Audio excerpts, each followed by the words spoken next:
Good morning, ladies and gentlemen. Japan-U.S. alliance and extended deterrence, how to improve the effectiveness. We have put together a proposal, so we have invited those who are deeply involved in the formulation of these recommendations and engage in discussions with them. The military expansion of China does not stop with regard to nuclear weapons, as in the CIA report. Presently, it's 600, and soon it will be 1,500. In 2035, it will be the number will be even greater. Between Japan and Russia,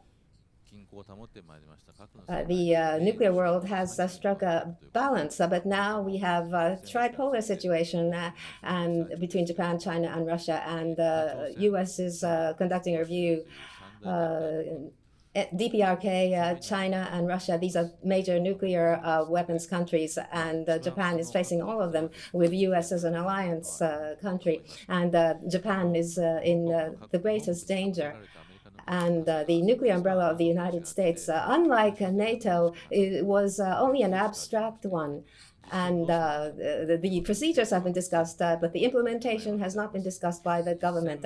In terms of implementation, nuclear deterrence, if we think in terms of the scenario, in the Korea and Taiwan contingency, we will be called to implement strategies different from that of NATO. So what we have upheld until now, there are three principles, nuclear principles: not to possess, not to produce, to introduce.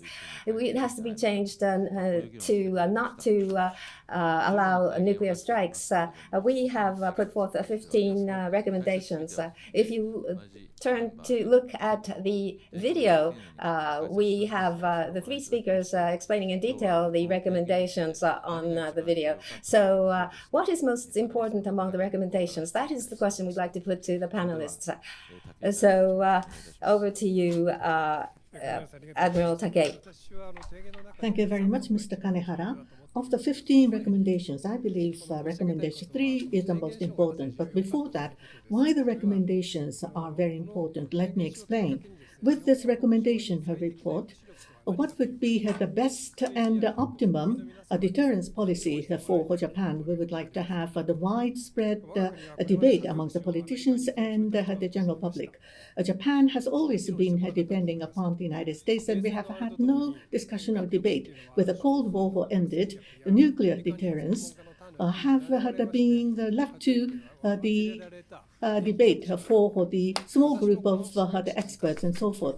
And people have forgotten as the weapon. I myself, if I confess, belong to this group. But with the Ukrainian war, the extended deterrence, which is the major pillar of the Japanese security policy, it seems that the credibility seems to be shaken these days.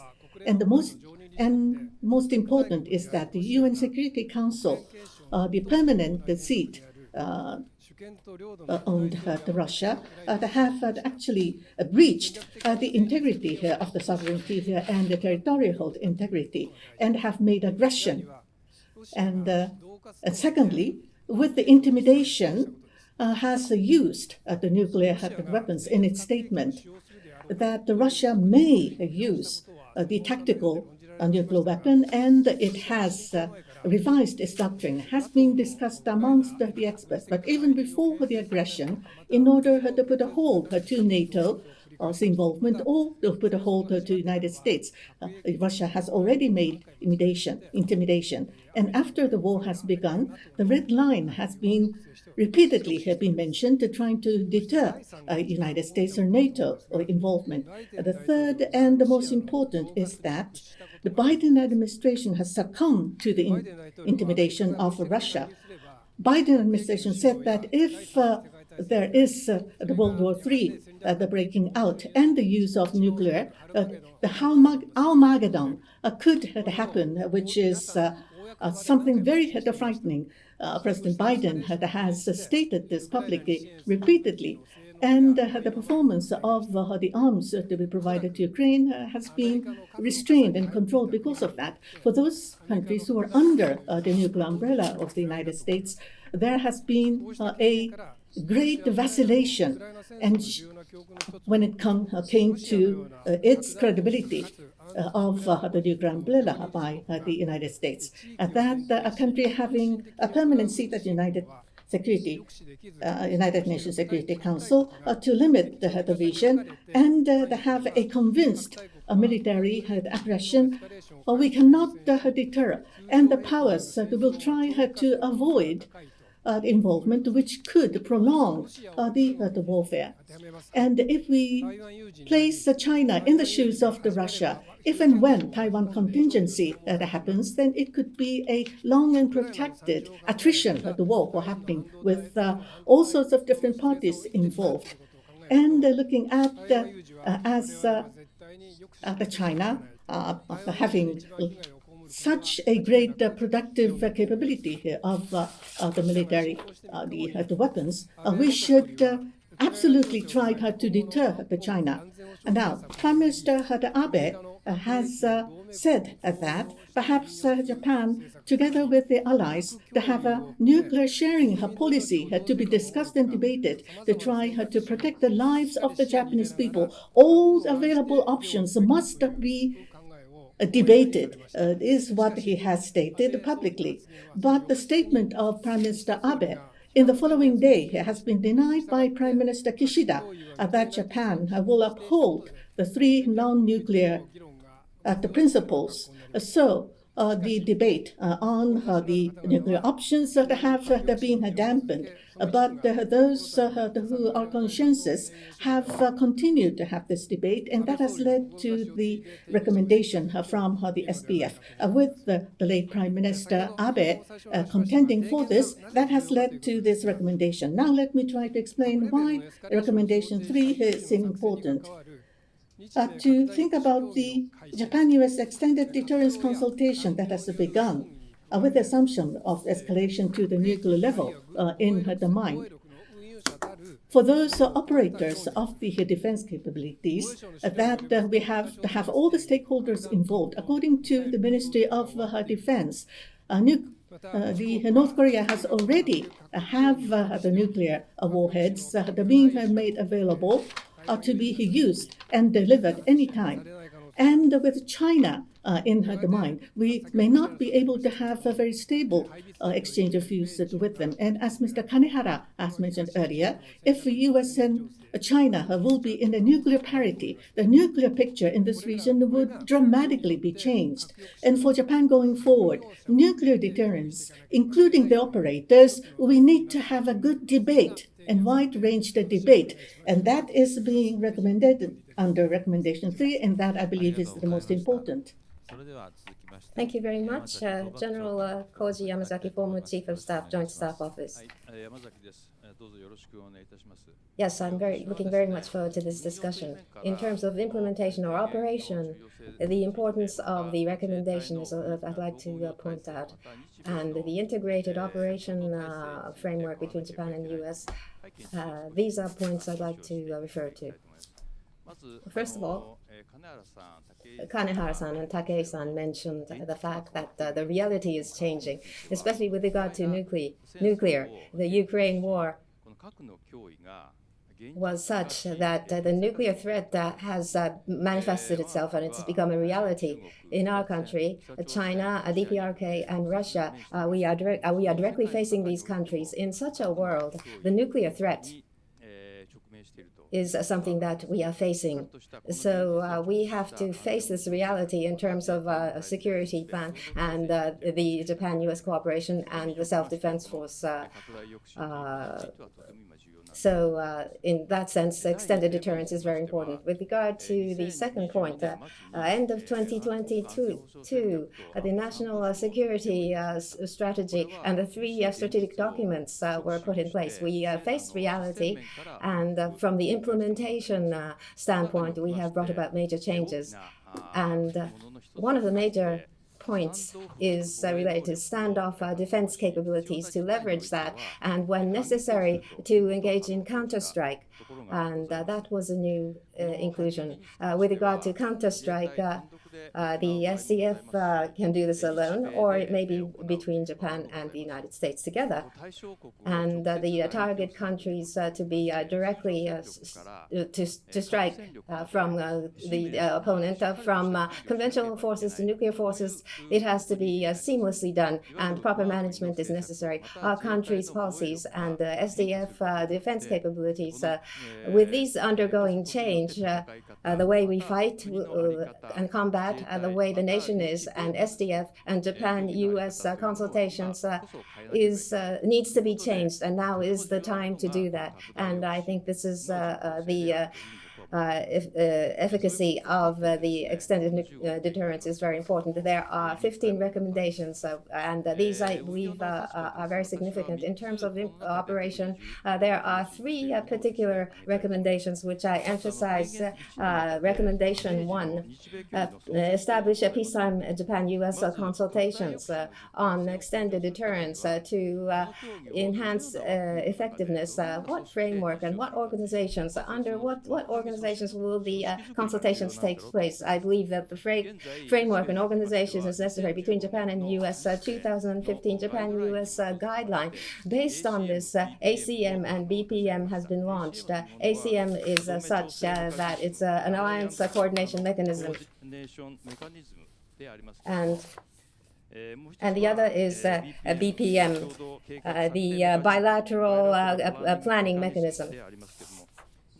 And the ACM is such that between Japan and the United States, a consistent response to provide that from peacetime to launch this and to take a whole of government approach to coordination. That's the distinguishing feature. With regard to BPM, between U.S. forces and Japan, in times of contingency, how to collaborate, to formulate a joint plan. The ACM and BPM are such that they have taken deep root now, and the target is mainly conventional forces. So ACM and BPM, within this, to incorporate extended deterrence is an important matter.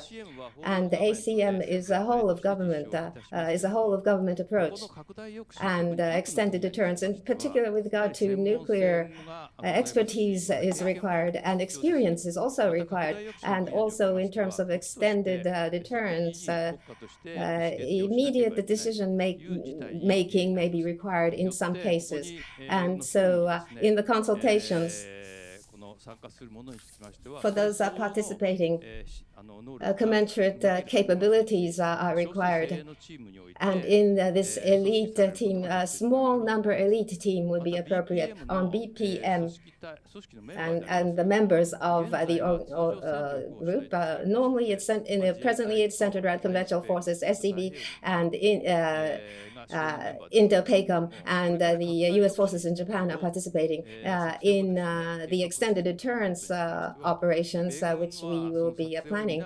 U.S. will need to bring in the strategic command and cyber command and space command. Without these members, extended deterrence, actual doable plans cannot be formulated. So we need to consider the members. And also between Japan and the United States, extended deterrence strategy needs to be crafted. And also with regard to ACM, BMP, at the time of launch, when these materialize, it should be reported to the 2+2, as well as the leaders of both countries. Politics, diplomacy, and must be integral. And in recommendation 2, review the third principle of prepare operational plans and basic response policies in preparation for a full-scale contingency. As Kanehara-san has mentioned, at peacetime, we have to formulate plans for SDF for wartime, and all of the government agencies should be brought under the policies. Pacific contingency is Japan contingency, and it's also contingency for the United States. States. For China to try to integrate Taiwan by force, they will try to drive a wedge between Japan and U.S., make Wayne to try to lessen the commitments on two countries. And so under such circumstances, in what way we will use the SDF for response. We have to decide that in advance, and we need to conduct proper training in advance. And as for the operation plan for the SDF and response principles, by creating the prototypes, the Prime Minister as well as ministers and cabinet ministers should align themselves properly. And also the Prime Minister and including the ministers, even if it's only once a year, I believe exercises would be important. And lastly, as for the JJOC and the early preparation, operational readiness of the JJOC. 240 is the JJOC staff number at the moment. And it's not the purpose of JJOC just to establish it. Regional peace and stability, in order to protect that, how to engage in joint operations in Japan, and also joint operations between Japan and the United States through joint exercises and training. I believe that the readiness, operational readiness, would be important. On the part of SDF, this extended deterrence is an area where there's little experience. Through training and exercise, the necessary framework should be put in place very quickly. Between Japan and U.S., the U.S. forces in Japan is also trying to put in place a joint operation command. And so the way supervision is conducted on the functional teams and forces should also be studied. Thank you very much. Thank you very much for very insightful presentations. There was the mention of the basic response policy.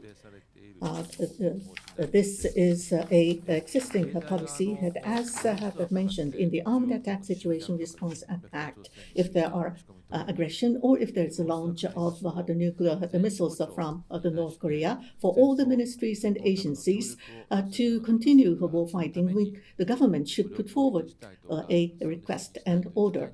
So they would have had to ascertain what is the situation. Is it important influence, or is it armed attack, or is it a threat to survival? And for SDF, there will be in a response the policy. Just as the wartime, the administration is to be established, a instruction to begin to the SDF. And we have asked the Prime Minister Koizumi, but they have not done so. Even a prototype has not been made. So if we are to start the process, there could be a negative reaction, but that I don't think will happen this time. The Japanese public are very concerned and they are worried. Is the government doing it properly? So to have a basic response policy prototype should be as soon as possible to be prepared and formulated. If I now ask General Owe, please. Thank you. This is Owe.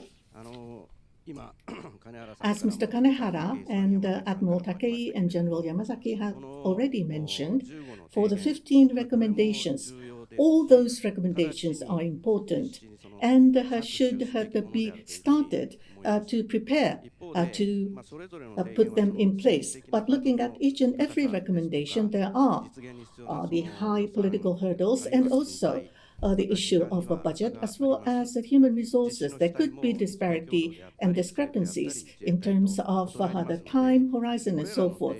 So, looking at these recommendations, how to bring them forward into action. Not only the government, but the Japanese people as a whole need to be engaged in debate and also to participate in the preparation. Having said so, what I would like to convey to you is Recommendation 7, the SDF's operational capabilities to nuclear deterrence and promote nuclear introduction. And of course, beyond that, we have nuclear sharing and so forth. But within the SDF, we need to have the expertise to be improved and the nuclear strategy and the nuclear the forces, the preparation of the United States need to be understood, and how to have logistical support, and what should be the actual substance and content when we say the nuclear deterrence.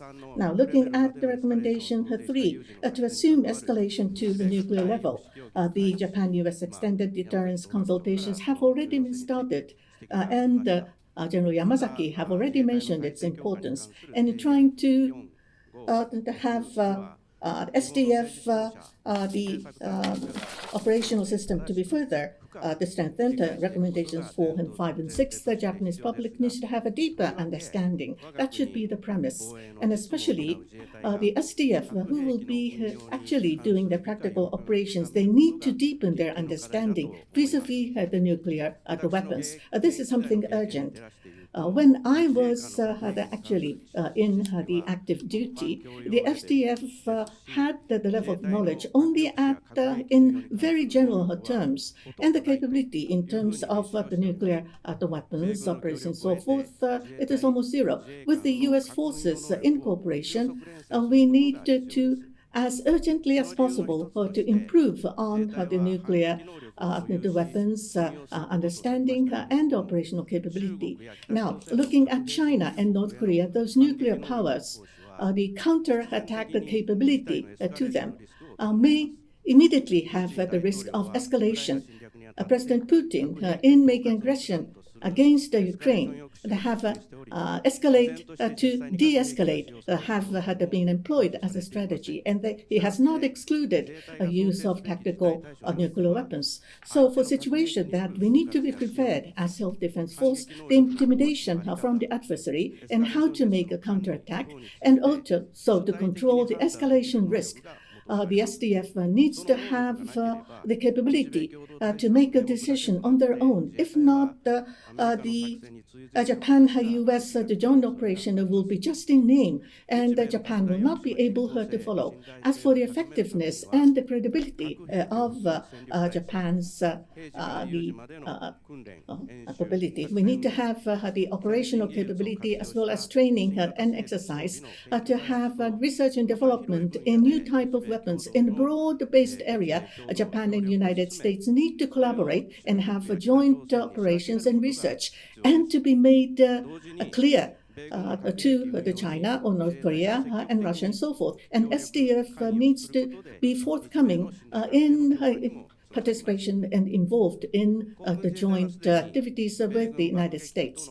And air self-defense force, the joint patrol has been done on regular basis. And for NATO's nuclear sharing, the F-35 the fighter planes, many of them have been possessed. If we are to go for nuclear option, the air self-defense force to be used for dual capability aircraft for the F-35 as possessed for the SDF as a fighter plane which could be used for conventional as well as nuclear purposes. We need to have pilots that are made available, and also for those who will be engaged in maintenance, we need to have a security regime already put in place. A comprehensive expertise needs to be possessed by the self-defense force going forward. So for the U.S. forces, for the field the units, the self-defense force should dispatch their officers to be able to have knowledge acquired for not only operations but also the maintenance and so forth. This idea that has been suggested by Dr. Richard Armitage, who has been passed recently. We had, until very recently, they had exchanged views, and Mr. Armitage has suggested on this. And what Dr. Armitage said, that he does not agree to possession of nuclear weapons by Japan, but there could be possibility of nuclear sharing with the United States, and perhaps start to have this to acquire the knowledge of that. Mr. Armitage, who is well versed on Japan-U.S. alliance, I was quite encouraged by his words. And as a practical issue, SDF for highly classified the unit of the nuclear the weapons operations to send our self-defense forces. We need to have the information clearance, security clearance, as well as the classified information sharing agreement to be reached, because we need to have the mutual the confidence to be established between the two countries. For the future nuclear sharing of the two countries, we may be able to build a foundation. And at the top leaders at the level, their consultations will be at the topmost level, and then the operational capability to be improved on the ground would be the foundation for the Japan-U.S. alliance. For the 15 recommendations, we are going for the improvement of the extended deterrence. To make the nuclear umbrella be real, it must be made operational, and we need to have the will and the capability for both our countries. And to be more specific, we should start from recommendation 7, is my view. Thank you very much. I'd like to raise some questions for the panelists. The three non-nuclear principles, not to possess, not to produce, not to introduce.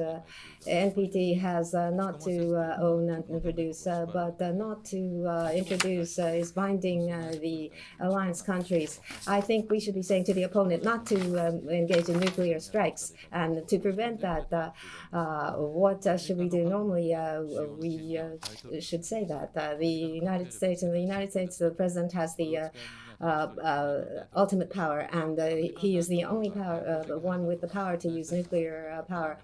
And from domestic political considerations, if he says stop the use of nuclear, we will not be able to use that. They will not be able to use that. France has its own nuclear. De Gaulle said he does not trust the United States with nuclear. Germany, which was defeated, could not do the same. Germany, Holland, and Italy, they've decided to cooperate at the time of contingency. They will cooperate to use nuclear weapons. Nuclear sharing is what we do. Because of nuclear buildup in DPRK, South Korea says it wants to bring in nuclear weapons. And U.S. vessels are paying visits to ports in South Korea. So in Japan, we have to think seriously, because we are the country that has not done anything. In case of Taiwan contingency, the escalation ladder has to be properly functioning. The centerpiece of this is flexibility to counterstrike. No matter what is done, we have to say we will counterstrike. So do not strike. In Japan, there is no nuclear ladder. If the ladder breaks, the war would end. And so the nuclear escalation and the escalation ladder up until the use of nuclear, how to dominate is the most important issue. Of course, in Japan, there is no nuclear weapons. In the 2030s, the nuclear tomahawk, the new type nuclear cruise missiles will be revived soon. How to respond to that? Or this is the second strike. So the United States doesn't have that, but immediately launching is after some signs is something that we don't know whether we could be asking the United States to do. So we believe that we should be working on the United States on this point. Takei-san, please. Now, this is something very important. And related to that, if you could read recommendation 10. Towards the end, it says, the Japan-U.S. leaders need to align themselves for their decision-making for the counter-strike. If the nuclear attack is to be assumed, the U.S. will only give a short period of time available for consultations to Japan. And as most important, as Mr. Kanehara suggested, we lack one escalation of the ladder, the tactical nuclear weapons. And there is a great distance between Japan and the United States. How to overcome this distance is another issue. And from Japanese side and U.S. side, there were proposals being made. And first of all, for the distance to be filled in, the best way would be to have the forward deployment of nuclear in Japan. So not bringing in should be relaxed, albeit nuclear tomahawk or the nuclear cruise missile on the vessel to be introduced. And right now it is not there, but the ground-launched the hypersonic missiles or the nuclear capable of the cruise missile to be deployed to Japan. But this is for the future, an issue for the future. Another thing is, if we are to start after the contingency has happened, Japan could be taken that we have unilaterally taken this escalation. So we need to have in advance a good discussion between the United States and Japan. The long-range, the ballistic missile, or nuclear capable, and the conventional, the warfare. If we are to use any of them, not to deploy after the crisis has begun, we need to have advanced the deployment. We need to have these the measures taken before the crisis erupts. Thank you very much. In crafting these recommendations, DIH, Mr. Blair, and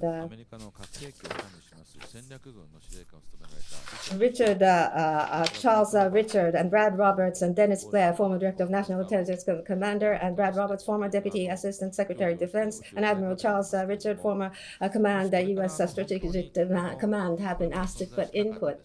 And what has not existed before between Japan and U.S. Consultations, the Operation Nuclear Deterrence discussion to create a forum for that. We will establish a relationship with the Strategic Command of the United States, which did not exist before. In building a relationship with Strategic Command, Mr. Yamazaki was highly instrumental, and also what will be launched in Japan for the first time, the JJOC, the Self-Defense Force Commander will be introduced, and we will need to be talking between these persons and to specifically discuss, to specifically mention the Indo-PACOM will be directing, and Japan and Philippines and Australia will be under the direction of the Indo-PACOM. And if they say stop there, if China intimidates Japan, China will not intimidate the United States. What channels and will be used to discuss between these countries? I will be chided if I go into details, but common sense would indicate that Indo-PACOM is fighting. So Indo-PACOM will say bring nuclear weapons here and there, and then the Strategic Command will be listening, and the Strategic Command will be asking whether nuclear weapons will be used or not. Strategic Command has the management of nuclear weapons, so whether to launch or not will be their decision. Nuclear weapons, they say, was to deter the opponent, not to destroy the opponent. That's the basic thinking of the United States. So what channels will be used to talk between JJOC and the U.S. entities and escalated to 2+2 and the top leaders? As mentioned earlier, the United States, if needs 20 minutes because they have to go through the North Pole to attack Russia. In the case of Japan, we only have 3 to 5 minutes before we make decisions, and and we need to properly put in place the proper procedures. The opponents will not be afraid unless this is done. We need to work this out with the strategic command and also involve the leaders. There's very little I can talk about these matters going forward. What is the preparations that we need to make? If you could refer to this, I would be very grateful. Thank you. Thank you for your question. This is a very important point. During the peacetime, we need to make preparations, and that is crucial and would be the key for our survival. From the peacetime, Japan and the United States had to build extended deterrence regime. That is vital. You have the strategic level and you have the operational level. At the strategic level, you have the politics and the military. We need to have a very close linkage. And as for self-defense force, of course, the leadership will be in the Chief of Staff or Joint Staff Office. We need to discuss that with Indo-PACOM as well as STRATCOM. And we have our counterpart on the US side, which is Chairman of the Joint Chiefs of Staff, supporting the President. During the peacetime, we need to have a good consultations, and under the SCM, with the political parties, we need to have a good alignment, and as the LDP head level, and as for the military, we need to sort out what we'd be thinking and what should be the decision to be taken. As I have already mentioned, Japan has changed our policy to have a counter-strike capability. That was a major transformation, that Japan should defend itself using the counter-strike capability for the conventional forces and nuclear forces of the United States. It has been linked. And how the self-defense force, conventional forces capability will be executed, and up until the nuclear level of the warfare, the escalation ladder to be controlled properly. For example, for SDF, on the operational side, using counter-strike capability and make a strike, we need to have good information collection and have a good targeting and sharing the information, and with the strike being made, what have been the relevant impact. We need to have a battle assessment to be made as well. We need to have a good alignment in all these levels with the United States. And in operation, it will be the JJOC commander who will be at the helm. And Indo-PACOM command will have the conventional capabilities, but the Indo-PACOM and also US forces in Japan may also be involved in the joint command. So the JJOC need to have a good communication with all of them. And in actuality, for the nuclear forces will be under STRATCOM, and STRATCOM should also be the counterpart for JJOC. So when operation plans are to be prepared, all the units need to come together under one roof to think about the extended deterrence strategy and the operational plans to be formulated. And not just make the planning, but you need to have a good practical training to improve on the effectiveness. And last year, in December, Japan-U.S., between the two governments, for the extended the guidelines for extended deterrence that has been agreed. There are three major points: the communication and existing procedures that need to be proceeded with, and to have a good communications, and with the Japanese defense capability to be improved, and the U.S. extended deterrence activities to be further strengthened, and in strategy and operations, the procedures and the strategic messaging, as well as the regime building, should be made clear to the outside, which would raise the deterrence and will be able to deter any situation. And if and when situation happens, we can respond properly. Thank you. Actually, Japan was defeated in the war, and there was the Hiroshima-Nagasaki experience of the atomic bomb, and we all felt that we should not talk about nuclear weapons.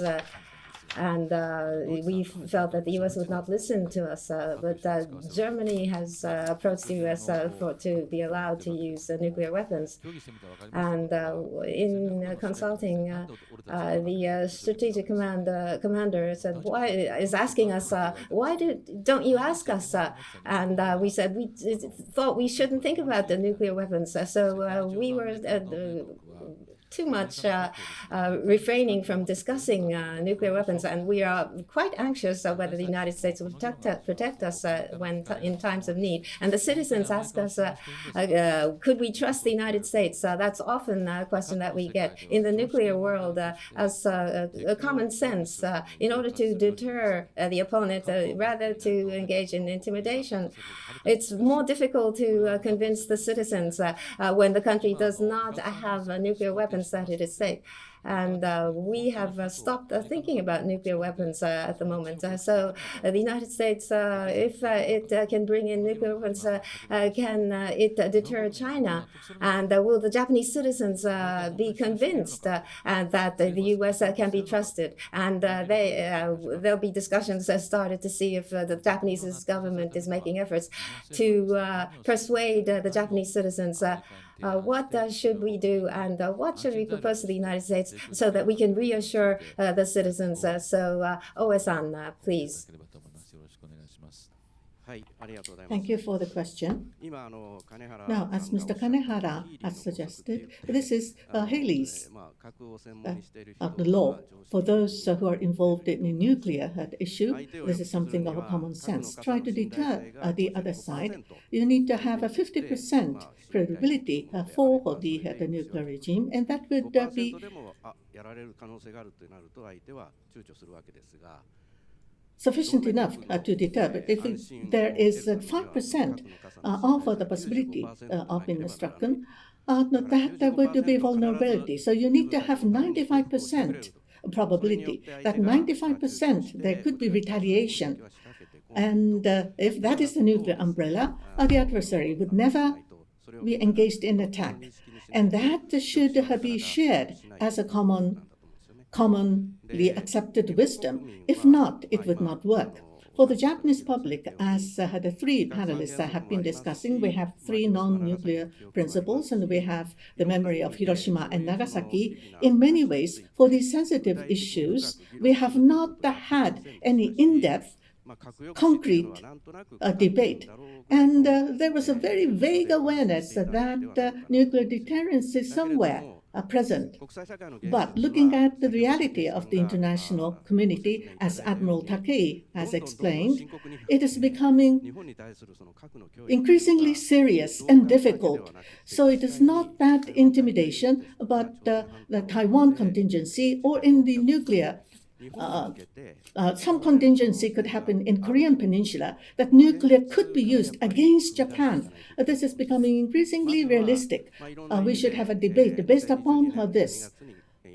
In 2022, December, there has been the three security strategic documents, that is to say, the NSS as well as the defense, the strategy, and the defense the build-up, the plan. And these three documents depict what are the crisis that Japan is facing. And it is made clear, and it's already 3 years, and it's not good. But when documents are created, people seem to feel secure that that's it. And we have done something, and that's all. But we should not be complacent. From the year 2022, when we have come up with these three documents, the situation has become even more difficult and even graver. Looking at President Trump's statements, and as Admiral Takei has introduced, President Biden has succumbed to the escalate to de-escalate by Putin. That it seems he has succumbed to this intimidation. So now is the time to go back to the origin of when we had the discussion on the three security documents, whether our national security strategy is effective or not, or nuclear deterrence to be more effective. What should be the means and ways that we need to adopt should be discussed. And having incorporated all of the transformations, and in 2032, for the next 5-year plan for the defense capability buildup, what should be introduced that needs to be properly debated is what I think that needs to happen. If I may add one more point, in March of this year, between Japan and the United States, for the nuclear deterrence workshop has been held. And in the workshop, there were all sorts of statements. And because it was Chatham House rule, we cannot make attributions to who has spoken what. But as to what has been discussed, towards the end of our recommendation, there are the items that these are the points that we have discussed. When you read that, you may be perhaps surprised a little bit as to what has been discussed concretely. I was also involved in this discussion, and I was also surprised in some ways. For example, 400 times there has been scenario simulations, including the use of nuclear weapons, but the United States side has explained that there has no case of the 400 simulations, a case of a first strike by the United States. So the threshold of usage of nuclear is very high, but for Mr. Putin or President Xi, it may not be that high a threshold, especially for the low-yield nuclear weapons.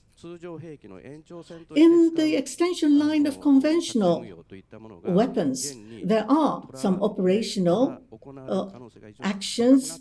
The possibility of that being put in place is increased in probability these days. So we need to have that assumption in mind for the SDF, especially the officers and the commanders. And that is the reason why I have emphasized the recommendation 7. So we need to make it more visible and have a public debate on all these points with the Japanese public engaged is something very important. I agree with you completely. Thank you very much. We have a lot of questions we have received, but in the interest of time, let me pick up several questions. We will not be able to address all questions, I'm sorry. First, in Taiwan contingency situation, there's tactic nuclear weapons, use of that due to escalation which is not intended. It's a accidental use of this. How can we avoid the use of this? And through diplomatic channels with China and the regional powers, are there initiatives that can be taken? And there's someone who's not here. Mr. Kano, which is the chief of the Joint Staff, is not here. But among the 3 recommendations, there's one of his recommendations, that is Ambassador Kano's recommendation, Admiral Kano's recommendation. When China has a large amount of warheads, there will be a need to manage nuclear weapons. And between Japan and Russia, there's complete transparency that nuclear warheads will be reduced to the least 1,250, and they can shoot this at any time, but they have aligned the number. 100% assurance, transparency is between U.S. and Russia, and there's even inspection. And China does not show its nuclear weapons. It's 600, and so they're too embarrassed to show how weak they are. But their nuclear weapons are. But we want to ask the United States and China to engage in proper nuclear management with transparency and with the scenarios. And I think we need to make this point to the United States that there should be transparency between U.S. and China. And if we support the introduction of nuclear weapons with regard to intermediate range and B-35 and F-35s bringing intermediate range nuclear to Japan. Japan will have to deal with how to address that. And in the middle 2030s, there'll be cruising missiles with nuclear weapons. And whether to address that, the third point, the United States does not have this, but an intermediate range ground deployed missile. There was Pershing 2 in the past. When these emerge, whether to introduce that or not will be a discussion. And we have to include the judgment of Admiral Kano to shoot at each other after the first 1 minute is going to happen between China, Russia, and DPRK. They will introduce nuclear weapons after, and they will introduce this. And Japan will say, if you stop using, we will stop using. The Chancellor Schmidt proposed that to Gorbachev, and Nakasone intervened and said the zero option should be the choice, and that was implemented between Japan and Russia. The ground-mounted intermediate range weapons has been reduced to zero. So we are running out of time. We'd like to introduce some questions, and we'd like to have the panelists answer. The first is with regard to the sea.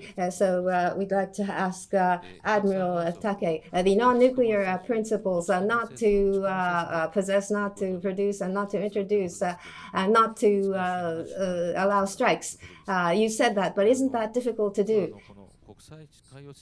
In relation to international maritime order, regard to innocent passage, Japan does not allow for vessels due to rights of innocent passage, and does not allow vessel passage in territorial waters.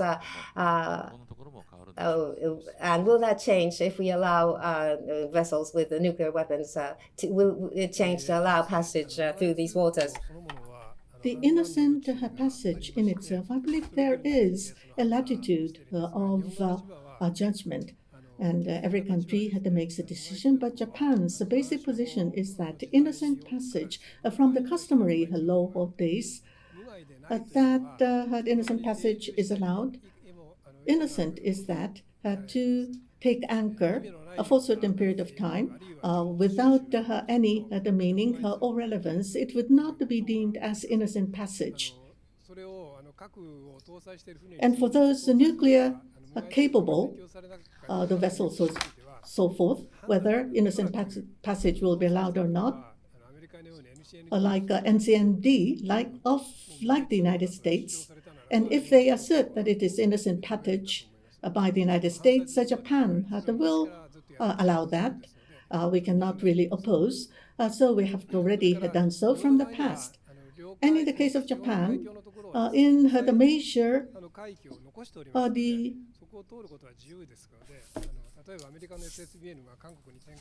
for example, the trades and so forth, if it has nothing to do with Japan, innocent passage would not be that impacted that much. In ratifying the Territorial Waters Treaty, the opposition has really pressed hard. Japanese government said that it will not allow for rights of innocent passage when it is carrying nuclear weapons. But no vessel will declare that it is carrying nuclear weapons. So whether nuclear weapons are loaded or not is something that we will not know. So we'll have to allow for a right of innocent passage. And this is with regard to U.S. military vessels, but Russian, Chinese vessels are such that nobody complains. So they are passing through our waters. So in the ultimate end, calling at ports, if we say that we will allow nuclear carrying vessels to our ports, naturally this will lead to allowing for rights of innocent passage of these vessels. As the Admiral mentioned, with regard to the territorial waters, there is territorial waters, but there's international territorial waters. And in the open waters, in international waters, right of innocent passage will be allowed. I failed to mention this. And also, we're running out of time. Just one more question. General Yamazaki, we have not talked about the DPRK at all, and we have a question about DPRK. If DPRK uses nuclear weapons, and Japan-U.S. And other relevant countries, South Korea counterstrikes with the nuclear, DPRK might engage in second or third strikes. Will it do that? Will it engage in second or third strikes? And will China participate supporting DPRK? I believe there are different scenarios. And so to state my conclusion, there are all sorts of different scenarios. For North Korea, for nuclear intimidation or nuclear usage, I believe that there is a highly likelihood of that to happen. But having assumed all this, you need to come up with all sorts of different scenarios, and we need to build deterrence regime. What should be the deterrence regime? That is something to be contemplated. And from the peace times, Japan and the United States, in order to make it more effective, the planning as well as training needs to be done and be shown to our adversaries, the North Korea, that those things would never be condoned, should be shown very clearly. And as for China, China and North Korea, historically, they have a very deep relationship, and what would say complex situation could happen. So firmly vis-a-vis China, the deterrence stance should not be forgotten. Thank you.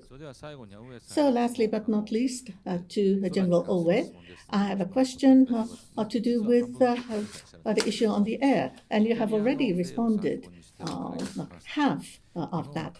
Now, the example of Italy, Japan is trying to strengthen the nuclear deterrence, but for example, the nuclear-capable bombers and fighters to be introduced in Japan. Is that necessary? The NATO, the F-16 for the DCA, dual capability aircrafts, F-16s are being operated in such, and F-35 is a successor fighter plane, and F-35 would have also a dual capability for NATO. Now, how about Air Self-Defense Force for F-35? Functions are the same, but as I have said earlier, the F-35, if nuclear is to be mounted, you need to have the maintenance being made. It's highly costly. So we need to have firm analysis and to make comparison. In the United States, removing tanks or reduce capabilities to fly planes when we buy airplanes. We will buy dual capacity airplanes, but they will not be carrying nuclear weapons naturally. Isn't that it?